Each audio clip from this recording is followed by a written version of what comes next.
Dear viewers, আসসালামু আলাইকুম। Math centre চ্যানেলের পক্ষ থেকে আপনাদের সবাইকে স্বাগতম। শুরু করছি আজকের পর্ব। বিভিন্ন চাকরি পরীক্ষায় আসা গুরুত্বপূর্ণ কিছু গাণিতিক প্রশ্ন কিভাবে শর্ট টেকনিকের মাধ্যমে সমাধান করা যায় তা আপনাদের সামনে উপস্থাপন করব। তো প্রথমত একটি প্রশ্ন দেওয়া আছে ধারার অঙ্ক 5, 7, 10, 14 এবং পরে একটা শূন্যস্থান দেওয়া আছে এবং পরে যে সংখ্যাটা সেটা হচ্ছে 25। বলছে ধারাটির শূন্যস্থানের সংখ্যাটি কত হবে, অর্থাৎ 14 পরে যে সংখ্যাটা সেটা কত হবে সেটা আমাদেরকে বের করতে হবে। তো অঙ্কটি সলভ করার জন্য আমরা প্রশ্নটিকে একটু লিখে নেই সহজে বোঝানোর জন্য।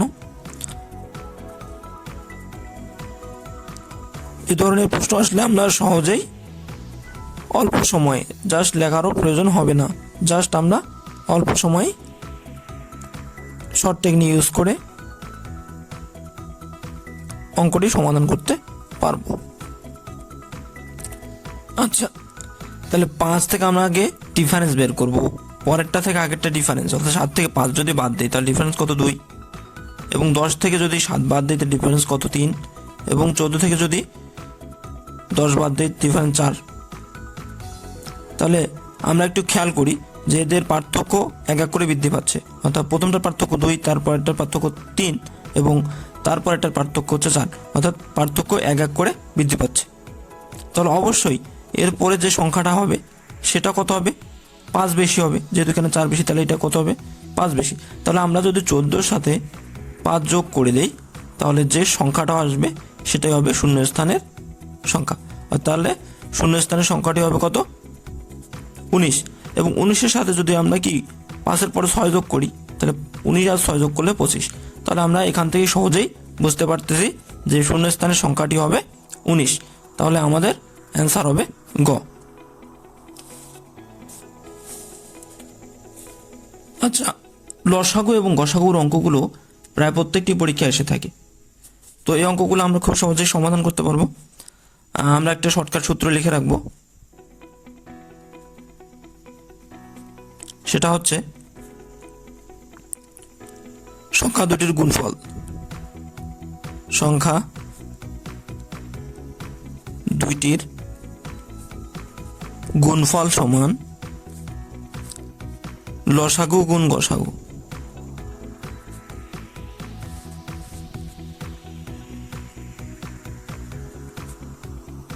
তাহলে আমাদের লসাগু কত দেওয়া আছে 96 এবং সংখ্যা দুটির গুণফল দেওয়া আছে 1536, গসাগু কত সেটা বের করতে হবে। তাহলে এখান থেকে যদি আমরা গসাগু লিখতে পারি, অতএব গসাগু সমান কি হবে, যদি গসাগু বের করতে চাই তাহলে লসাগু এর দিকে ভাগ হয়ে যাবে। তাহলে কি আমরা লিখতে পারবো সংখ্যা দুইটির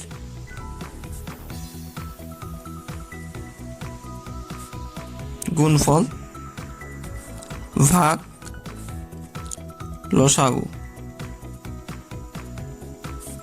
সংখ্যা দুটির গুণফল কত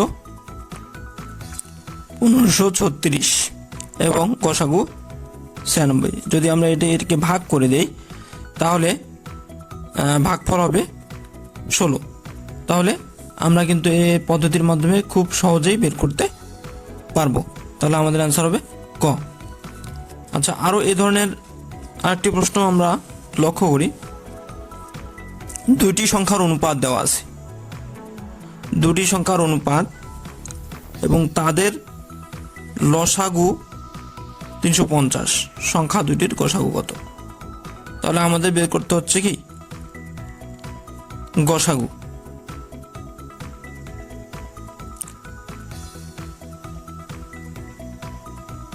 তো এখানকার জন্য একটা শর্টকাট সূত্র মেনে চলতে হবে।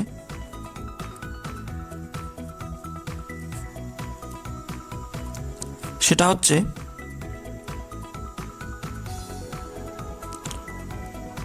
অনুপাতের গসাগু সমান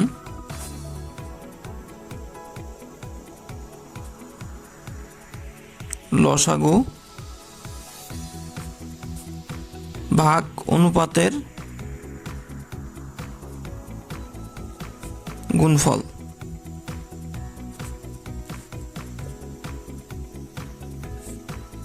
তাহলে আমরা লিখতে পারি লসাগু কত দেওয়া আছে 350, অনুপাতের গুণফল অর্থাৎ দুইটা অনুপাত গুণ করে দেবো 5 গুণ 7, তাহলে কত হবে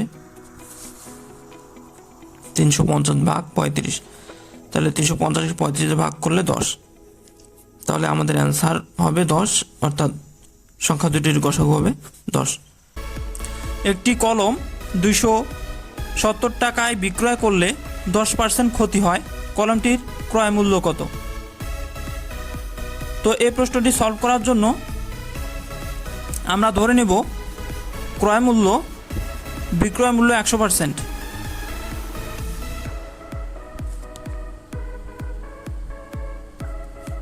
সমান 100%। যেহেতু 10% ক্ষতি হয়, তাহলে 10% ক্ষতিতে বিক্রয় মূল্য কত? বিক্রয় মূল্য 100 মাইনাস 10% সমান 90%। অর্থাৎ আমরা বলতে পারি 90% সমান 270 টাকা। তাহলে 1% সমান কত হবে? 270/90। তাহলে 100% সমান কত হবে? 270 গুণ 100 ডিভাইডেড বাই 90। 90 দিয়ে ভাগ করলে 1, 90 দিয়ে ভাগ করলে 3, 3 দিয়ে 100কে গুণ করলে 300 টাকা। অর্থাৎ কলমটির ক্রয় মূল্য ছিল 300 টাকা। তাহলে আমাদের অ্যান্সার হবে 300 টাকা। আচ্ছা, আমরা পরবর্তী আরেকটি প্রশ্ন লক্ষ্য করি। মানবদেহের তাপমাত্রা 98 ডিগ্রি ফারেনহাইট হলে সেলসিয়াস স্কেলে কত ডিগ্রি হবে তা আমাদেরকে বের করতে হবে। তো সেলসিয়াস এবং ফারেনহাইটের মধ্যে একটা সম্পর্ক আছে, সেটি হচ্ছে C/5 সমান F-32 ভাগ 9। এখানে সি হচ্ছে সেলসিয়াস স্কেলের তাপমাত্রা, এফ হচ্ছে ফারেনহাইট স্কেলের তাপমাত্রা। তাহলে আমাদেরকে বের করতে বলছে সেলসিয়াস স্কেল তাপমাত্রা।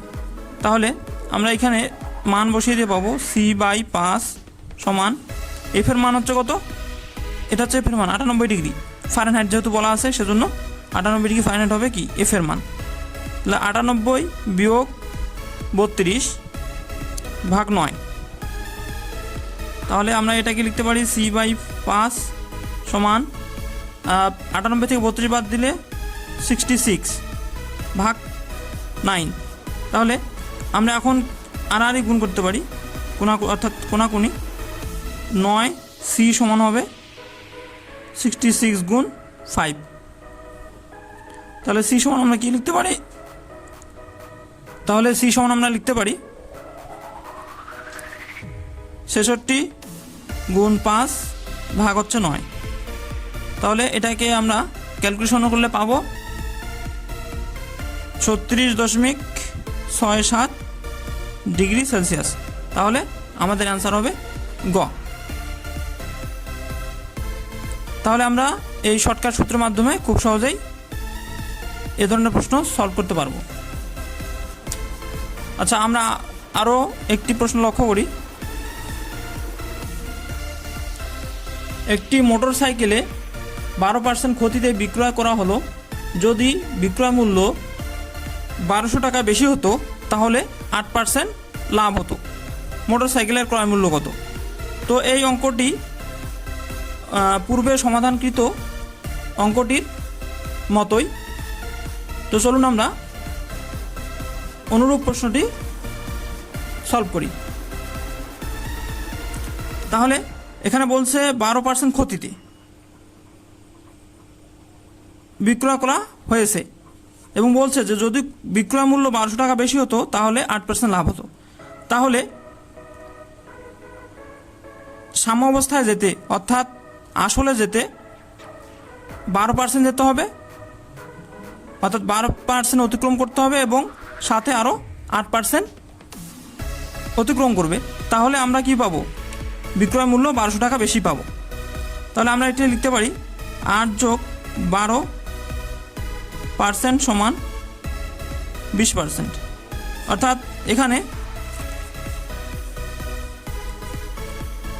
আমরা লিখতে পারি 20% সমান 1200 টাকা। তাহলে 1% সমান